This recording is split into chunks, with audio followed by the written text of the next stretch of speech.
Okay, this is Tom Vavra, a newly elected member of the California State High School Speech Association Hall of Fame. Talking to Tom here at the state tournament in 2015 at Murrieta Vista, California. Just some casual talk here to learn all about our newest Hall of Fame member. Tom, where did it all begin? Where were you born? I was born in Cleveland, Ohio. I'm a native of Cleveland. Okay. And I attended Cathedral Latin School. It was a prep school in downtown Cleveland run by the Marinists. Okay, and this is where you graduated? Yes, I graduated from Cathedral Latin. Okay.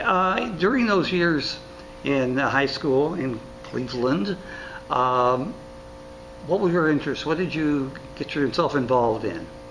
I was kind of a Renaissance type individual. I was in the National Honor Society.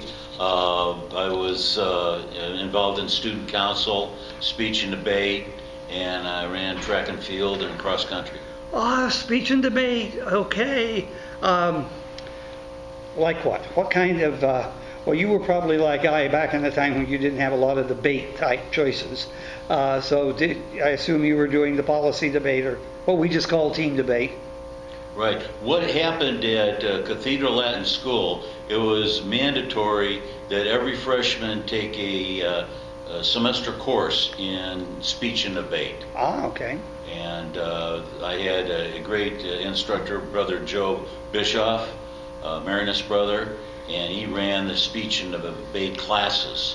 And that was my first inspiration, because we learned how to think logically. We had various speeches that we had to perform, paying a tribute to an individual, whether they were alive or whether they had passed on. We had to do a comedy speech. We had to do a Toastmaster type speech, and I really enjoyed that. So that led you, I assume, maybe not. Did that lead you into any competition, or was that all you did in high school? Well, the beauty of a speech course, a course in communication skills, it's great for recruiting students for the speech and debate team. You bet it is. And so the head of the speech and debate team was a gentleman by the name of Brother Daniel Doyle. And so what he would do is he would get the rosters of all the freshmen that had to take that course in speech and communication, and then he would try to recruit them for the team. So we had a massive team at Cathedral Latin School. Okay, so what events did you do? You say you did debate. Right. I had a partner by the name of Frank DeRubis, and we did policy. We did policy debate. And in those days, there was no spreading in team debate. It was, we went at a pace like Lincoln Douglas. But we didn't have Lincoln Douglas. No, that didn't come till about 1980, so. Right, so we had the policy debate, student congress, and then individual events. Right. Do you do some individual events? I did I did student congress and I did policy debate. Just the debate. Oh, yeah, okay. The student congress and the policy debate. We were national champions in 1963 in student congress, and it's interesting when I go back into the records. We were champions, Cathedral Latin School in 1963. 1965, Loyola of Los Angeles were national champions. Okay, that's interesting.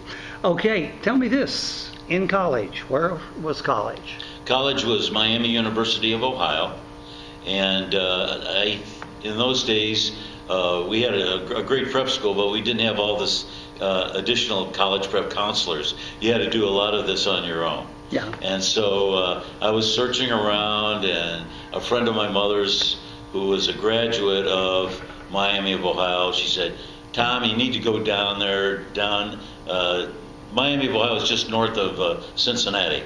And she said, "You need to go down there and check out the school." So I borrowed my dad's car and drove down there. It was a 5-hour drive. And I got to Miami of Ohio, And I said, well, this is the school. This is the school. And it's a state university, but it comes across like a private school. It's very difficult to get into. Is it a small school? It's a small school. It's a small school. At that time, we had maybe about 12,000 students. Okay. Was it during college that your desire to be a teacher began? Yes, yes. They had a great counselor down there who helped a lot of students. We called her Mother Miami. And she was great. She sat down with me and she said, well, why don't you go with a major in English? And then she said a good minor would be speech and communication. And then that just opened up a whole new avenue for me. It was just incredible. Where did you first teach? I taught at Brooklyn High School in Cleveland, Ohio. Brooklyn is a small public school, and got involved with the speech program at Brooklyn High. So you started teaching speech pretty much at the beginning of your career. Yes, yes. I liked the training that I received at Miami of Ohio. It was a potpourri of different events. We had to learn to be a TV cameraman, and we had to learn TV production. We also had to be in a play, in a dramatic play, and then we many times we would help graduate students with their doctoral thesis. What got you to California? I'm kind of a Mark Twain. I've been all over the country. Oh, well, like where? I've been to when I was stationed at West Point. I was in upstate New York, of course, Ohio. Loved New Mexico and Colorado, so I spent a lot of time there. And so then I just keep moving on. That wagon train just keeps moving on to California. Were you teaching along the? Yes. In these spots? Yeah, absolutely, in all the spots. And you are currently teaching at? Well, I'm retired from Loyola High School, but I'm still coaching at Loyola. So I've been coaching and judging at Loyola for 28 years. Wow. Okay, great. Now, in all these years along the way through New Mexico and wherever the heck it was into Loyola, and you're working with a speech team, developing young speakers, there must have been some people along the way that you kind of relied on a little bit for assistance, gave you some guidance to do the job you did. Who might some of those be? Well, some of the people within the Western Bay League were very influential in working with me. A gentleman by the name of the late Chuck Vogler, who's in the Hall of Fame, from Bishop Montgomery. Chuck was very good at getting me established at Loyola and helping me along with the speech competition in California. Okay. What events did you prefer to coach? Because I have a feeling you probably did them all. Right. I'm kind of a Renaissance man. I enjoy policy, Lincoln Douglas, Congress, and the IE events. So there's no one particular event. I enjoy doing all of it. Oh, okay. Now, the most important part of all, the students, the speakers that you work with. Can you think of any one particular standout or two or three particular standouts? And it doesn't even have to be the biggest winner, or somebody that stands out in your mind as being a beautiful memory. Yes, one student, Theodore Green, African-American student, came from a poor family in South Central Los Angeles. He was raised by his grandmother, and just really connected with speech and debate, and became a two-time state champion in student congress. Oh, you will remember two-time state champions. Yeah, I think everything that Theodore had to overcome. He didn't come from a well-to-do family, lived with his grandmother. I would take him after a tournament. I would drive him home because I didn't want him taking the buses in South Central late at night. Right. So I'd personally drive him home. Okay. What kind of programs would you say you ran? Were you an after-school type program? Were you in the classroom as well? Did the kids generally stay with you for 3 or 4 years? What was the program like at Loyola? This is my soapbox right here. The Jesuits are very good at backing speech and debate throughout the country. But at Loyola, what we definitely need is a speech class, a communication class. You don't have it. You never had it. So we've never had that. We've had, it was an after-school activity. Yeah. And so I and my assistant coach and team captains, we had access to several classrooms. And so we were dealing with a team of about 40 students. And so we would break them up into different sections. But that's, when I was in New Mexico coaching, we had a speech and communication class, and that's great for recruiting. Okay, you feel then, if I'm understanding you correctly, you think it would be better to have the class rather than just being after school? Well, I think it should be both, but I feel that every school in the United States should have a speech and communication class so that the students can learn communication skills. I know many people could come up with various reasons why we can't have it, but I'm a can-do person. I don't know why every high school in the country can't have a communication class. Well, I certainly have always agreed with that, but I'm going to ask you probably the hardest question is, many of us believe that we should. How can we do it? I think by connecting with alumni and alumnae that have had these great experiences in speech and debate, and see if they can come and donate money or sponsor students that do not have the money. Also, putting pressure on school boards to say this is the greatest activity going. You bet. I mean, you had to take it in high school. I had to take it in high school, and I think that made a difference. Well, I know it's what got me through all these years. You've attended state tournaments, I know, and you've attended national tournaments, I know. Can you come up with a memory or two, or something that stands out at a national tournament? It could have been a fun activity, but something that stands out that always will have you remembering that tournament. One year we had the national tournament in San Jose.